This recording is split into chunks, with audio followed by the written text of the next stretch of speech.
Buenos días, mi nombre es Raúl Solórzano y soy profesor del curso de Derechos de Autor en la Facultad de Derecho de la Pontificia Universidad Católica del Perú.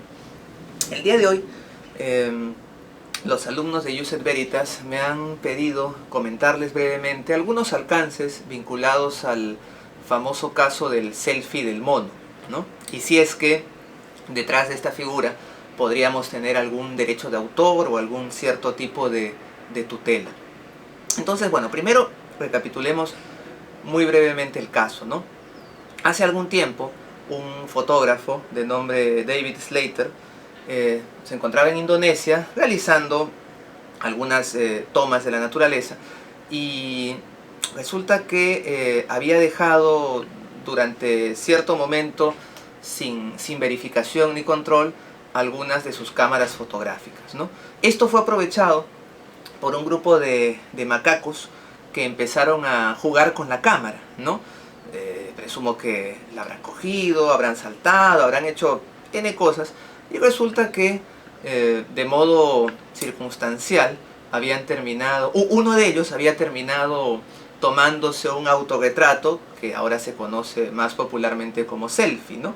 Le había salido, la verdad, bastante bien. Es una imagen que se encuentra en distintos portales de internet y cualquiera puede ver.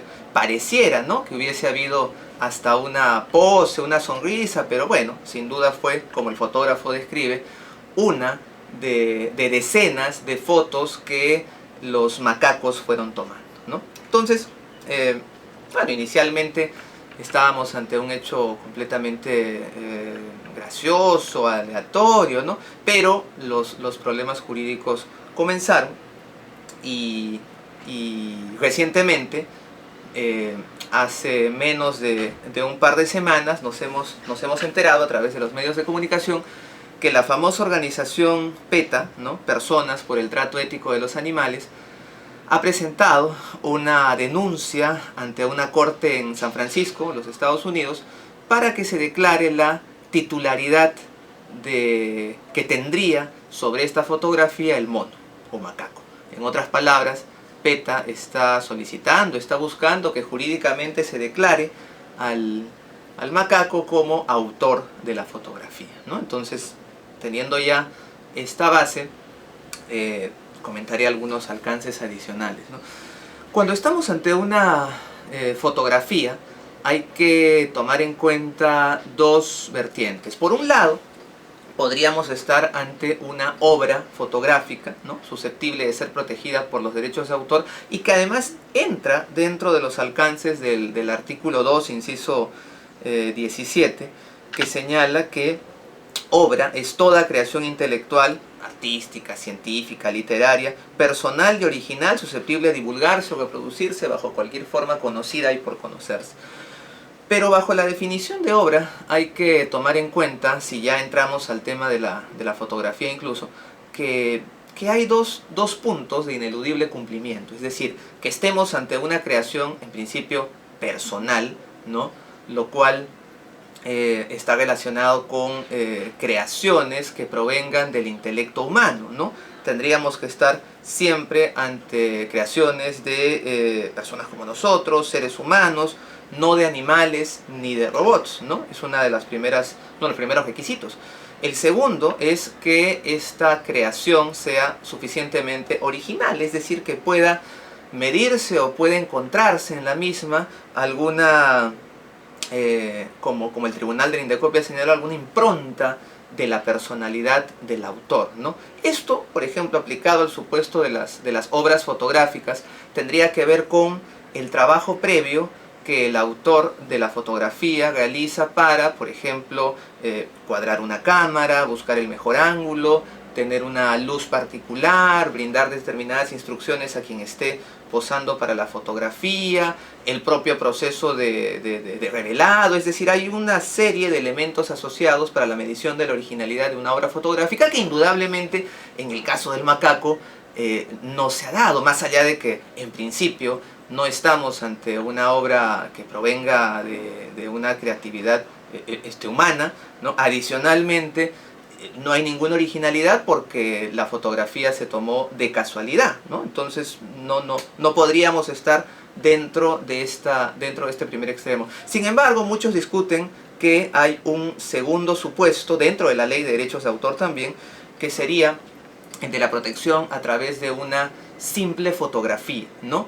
Efectivamente tenemos derechos conexos en la ley de derechos de autor que señalan que no se necesita en ciertos casos, ¿no?, esta originalidad que antes habíamos descrito para poder estar frente a una protección o una tutela, por lo menos patrimonial, de simples o meras fotografías, ¿no? Concretamente tenemos el artículo 144 que indica que quien realice una fotografía u otra fijación obtenida por un procedimiento análogo que no tenga el carácter de obra, gozará del derecho exclusivo de autorizar su reproducción, distribución, comunicación pública, etc. Entonces, se preguntaba bastante acerca de la posibilidad de que el macaco fuera, o en todo caso, el propio fotógrafo Slater, no titular de un derecho de autor, pero al menos titular de un derecho conexo, ¿no?